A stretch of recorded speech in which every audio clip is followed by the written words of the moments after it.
I think it made me just believe more in my ability within my own business because I paid for that trip. And I paid for that trip out of the money that I made in my business as a solo entrepreneur. So for me, it was like, right, I've done that. I've done that now.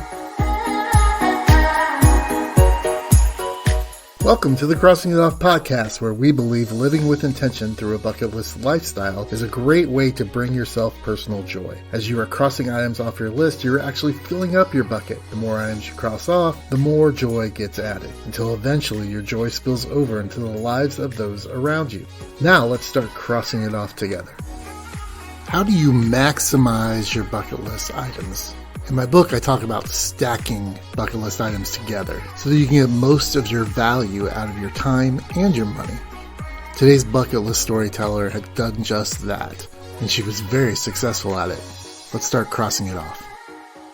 Sophie Watson describes herself as a music-loving soul coach. Sophie, welcome to the show. Thank you for having me. Yeah, so tell us, what is the thing that you crossed off your list? To visit Seattle. Seattle, Washington. Yes, that's where I'm from.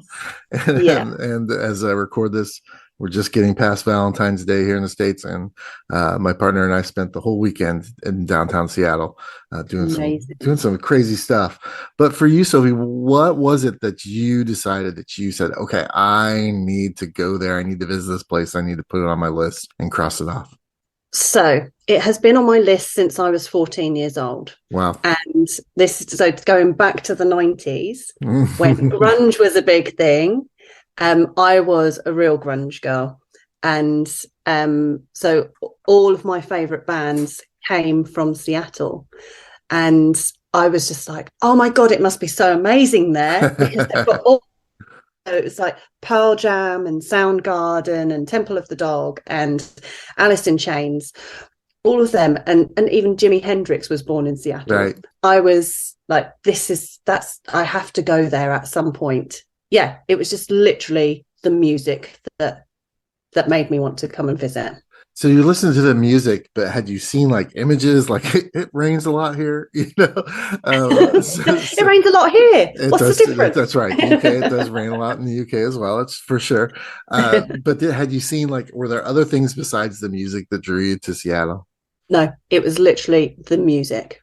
Okay, that was it. And so, how did from 14 to when? How did this come about? What were some of the things that you had to do to make this happen? Well, actually, it all came about by accident. It was like the universe sort of like guided me there. So, in fact, actually, it's quite sad how the story behind it, because Chris Cornell, obviously the lead singer of Soundgarden, passed away, and I saw on Facebook that they were holding a tribute concert for him in LA. And being a big music fan, I love to go to concerts, live gigs, and also on my bucket list was to go to a gig in another country. So I saw this came up on Facebook, and I immediately messaged my friend Lucy, who we call her and her partner our concert buddies. So we go to every concert with them because we love the same music. And I tagged her in the post and I went, Lucy, do you want to go to LA? She was like, hell yeah. So literally, we didn't discuss it with our partners. We booked the tickets for all four of us to go to LA. So we managed to get tickets. And while we're planning the whole trip, I started thinking about things that I wanted to do. And my husband's been over to America a few times with his job. So he'd visited places, but not really visited because he was working. Right. And one of the places he had been, which I was very, very jealous of when he told me he was going there, was Seattle. And he said, well, why don't we put Seattle into this trip as well? Because he knew that I'd wanted to go there. And I was like, that would be amazing. Let's do it. So we booked a few days in LA, and then we booked a few days for Seattle as well. So first of all, we went to the concert in LA. I also got to go and see the Lakers play the Chicago Bulls Wow. in LA as well, because I watched basketball when I was a teenager as well, and I used to play basketball. So that was another thing off my bucket list. And then I couldn't wait for us to get to Seattle. So it's just my husband and I that ended up in Seattle. And we also hired a Mustang because that was another thing on my bucket list. And we're talking about the car, not the horse. Yes, the car. But I wasn't able to drive it because the week before we'd been snowboarding in Norway and I fractured my wrist and couldn't drive. So that was fun and games going through the airport, because your guys are so strict over there now. Oh yeah. So literally they were swabbing my cast on my wrist as I'm going through. And there was, have you got drugs in there? No, I haven't got drugs. Yeah, they think it's made of drugs. It's all cocaine in your cast. Yeah.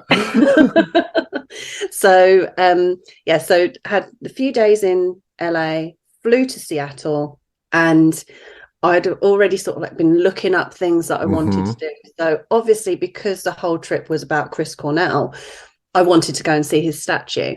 And then I realized where his statue was. So it's by the Museum of Modern Pop Culture, isn't it? Yeah. We call it the MoPOP. MoPOP, that's it. So I thought, oh, that looks pretty cool. Let's go and visit that. Oh, it is the best museum I have ever been to. It's pretty cool. It is really cool. So when we visited, they had an exhibition for Pearl Jam, for Nirvana, and for Jimi Hendrix. So I was in my absolute element there. So that was a real highlight for me. We also went and visited Easy Street Records, so where Pearl Jam still go quite often. Where else did we go? Oh, we did the Space Tower. Space Needle. Well, Space Needle. That's the word. That's it.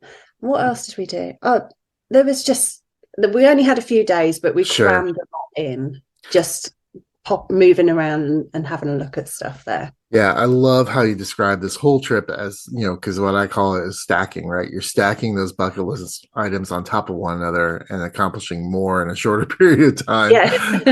But also it cuts down on the expenses. If you had just come to LA for the concert and gone home back to UK, that would have been a lot more money than coming back and seeing the NBA game and going back home. And then it can be tempting to stack a whole bunch of stuff on top of each other, but it sounds like you all did a pretty decent job. Were you able to see stuff, if people don't know, like the Space Needle and MoPOP and all those? That's the Seattle Center, and there's lots of stuff there. There's a Choluli museum there as well now. And we did go in there as well. That was amazing. Yes, he's an amazing artist. Yeah, and there's just a lot of stuff right there. Yeah, just fascinated by it. I took so many photos, it's ridiculous. I bet.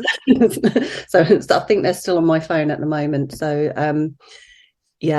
just. And did you get downtown at all by like some of the places like the Crocodile and some of the bars that those bands, the Off Ramp? No, we didn't but I did drag my husband right over to the other side to go and see the Jimi Hendrix statue. So we did a bit of a march up the hill to go and see that. I'm trying to think of what else we did. We basically wandered around because also have been a grunge fan.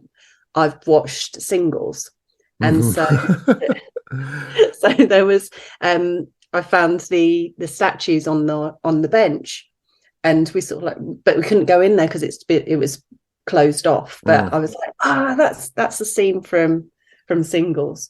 So that was quite good seeing those bits and pieces. Is there anything you didn't get to do that you wish you had? No, I think we fulfilled everything that we set out to do in Seattle. We definitely saw, but I'd love to come back again and have another wander around and see what I missed the first time. Was it as fulfilling as you hoped it to be? Yeah, definitely. And what was that feeling while you were in it, while you're walking around MoPOP or you're walking around the city? What were you feeling inside? That's when, this is, I've achieved it. I've succeeded. I've ended up here at some point. It being years later, but I've managed to get here. Here at the Crossing It Off podcast, we are passionate about inspiring you in your bucket list lifestyle and empowering you to live out your lists. We offer many resources to assist you in your bucket list journey, such as web resources in the show notes, bucket list mentoring services, my book Live Out Your Lists, a private Facebook group for you to share your bucket list success stories with others, and more. All of these can be found at crossingitoffpodcast.com. Find the resource that fits your need so that you can live out your list. Now back to the show. I've missed the whole music scene because they're not playing in those clubs and things anymore. And most of those clubs' names have changed since then too, as well, and changed ownership. So it's kind of. I went to your neck of the woods in London last year, and I was looking for punk rock clubs all over the city, and it seemed like everything had disappeared. Like it just been erased off the face of the map. So I can understand, even 10 years, 15 years after the grunge scenes had disappeared here in Seattle, that you go and things aren't, the off-ramp has changed names at least 2 or 3 times since Nirvana and Pearl Jam played there. So, and it's actually unfortunately getting torn down and rebuilt. So that's the effects of the lockdown is what I say.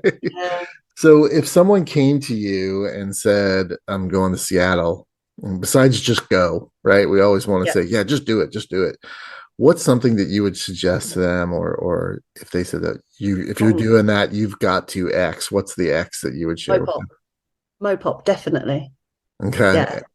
And you say it's one of the best museums you've ever been to. Besides, it is the best.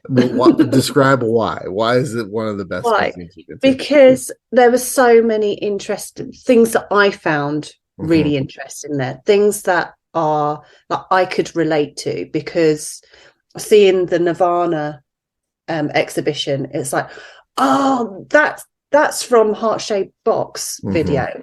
And so it's things that I could already remember and I could relate to. And it was just amazing, because those people that I have followed and that I have loved and listened to their music for years, I was seeing their things, that like Jimi Hendrix guitar that he had played with. It's like, oh my God, that's just amazing. Yeah, like mixing desks and things like that. And and it is the Museum of Pop Culture, so it's just not about music. So it's not like going to the Rock and Roll Hall of Fame in Ohio, but they have a huge collection of science fiction memorabilia and all sorts of stuff people don't know. And that's what blew me over. I love the Nirvana exhibit, basically because it tells the story. Now, at least, it tells the story like of the band before Dave Grohl joined it. Like there was a different drummer, and so there's all this information and letters and all this stuff about the band before, when they really broke out. So that's cool. But for me, I love the basement, because the basement's where all the sci-fi stuff is, and to see Han Solo's blaster is well, they had the Marvel exhibition on when I went. Okay, and so that was pretty cool, having seen the films as well. So, and it's a very interactive museum as well. I think that's what's pretty cool about it too. It's not just looking at stuff through glass. There's lots of interactive things that you could do. I think right before the Marvel exhibit, they had a Star Trek exhibit that was absolutely fabulous. They had this whole timeline of all the series up on the wall, and it was like you could see where the storylines cross over, and all. It was just fantastic. And I'm from Indiana, and there's a band in Indiana that's a tribute band to Star Trek, and they were playing their music. I was like, these guys, nobody knows these guys. Amazing. And they were playing their music in the exhibit. I thought it was hysterical. So Sophie, if you look back at the trip, what was the most transformational thing for you, inside you, that took place, that you took away from, after you were back home? After I was back home, I think it was just, it did seem a bit like a dream afterwards. You know how you reach that goal and you're there in the moment, and then you come away and you're like, did that actually happen? Did that really happen? Was I really there? So for me, I think it really was that sense of achievement. I've done it. I've managed to do these things that I have always wanted to do, and I made it happen. And how does that does that cross over to your life as you went past that? Were there things that you said, oh, now I can do X, and what are those things? What did that confidence build up in you that you were able to kind of take forward? I think it made me just believe more in my ability within my own business, Hmm. because I paid for that trip, and I paid for that trip out of the money that I made in my business as a solo entrepreneur. So for me, it was like, right, I've done that. I've done that now. Now I can continue and move my business forward more so that I can then do a few other things on my bucket list.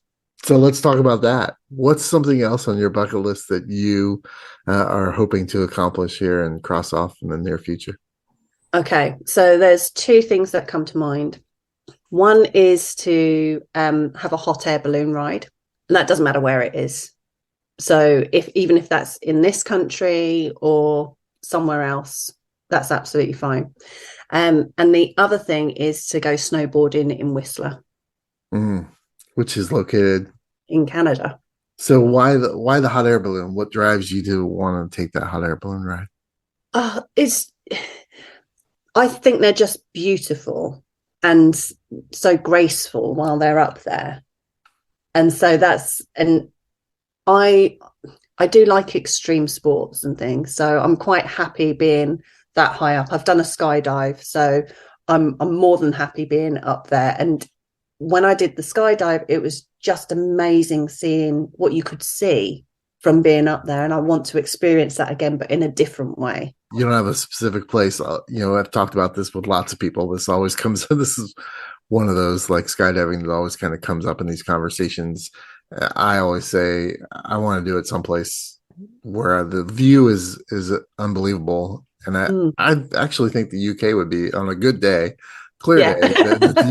This countryside of the UK would actually be a really, really cool place to do that. So yeah, we do have some beautiful countryside here. New Zealand would probably be another place to do it. Yeah. I mean, New Zealand is beautiful, and with the mountains that they have in the South Island, as we went there and saw Milford Sound, and that is just a beautiful place to be. And snowboarding in Whistler, what's the draw to Whistler? Oh, so my husband watched lots of YouTube videos of snowboarders, and one of the guys that we follow on there, they're in Whistler, and just seeing the views from Whistler and the amount of snow that they have there, it's like, we don't get that much here at all. Yeah. So I every time it snows here, I'm like, please let us have enough so that I can just get my snowboard out on a small hill. But yeah, so that's really why I want to go. I just want to go and visit somewhere that is just somewhere different from where we've been before, and it's got beautiful views and tons of snow. Thanks for being here. I appreciate it. Thank you for having me. If you ever get back to Seattle, we'll need to connect for sure. Yeah. And so tell us where on the internet we can find more information about you and your journeys and what you have going on. So I run my own business, which is basically helping women in business who are maybe feeling lost, stuck, struggling, not knowing who they are anymore. And I help them to basically pinpoint where they need change, help them understand who they truly are as a soul, and support them to create a life that they love instead. So having a bucket list is one of the things that I help my clients with. So you can find me on my website, which is sophiewatson.co.uk. I'm on Facebook, which is Sophie Watson, Time to Create a Life That You Love, and on LinkedIn and Instagram. Awesome. I will put all those things in the show notes so that people can just click away and find you. And I suggest that they do for sure. We'll also put some other resources in there about visiting Seattle, because it's not as bad and rainy as people say it is. I think the locals here, I'm not from here originally, but I think the locals just tell everybody that to keep people away. So they don't want anyone visiting. Yeah, it's ours. Sophie, thank you so much for being here. I appreciate it. I wish you all the best of luck in getting in that hot air balloon, and Whistler's not too far away either, so let me know if you get to Whistler, and thanks for being here. Brilliant. Thank you so much for having me.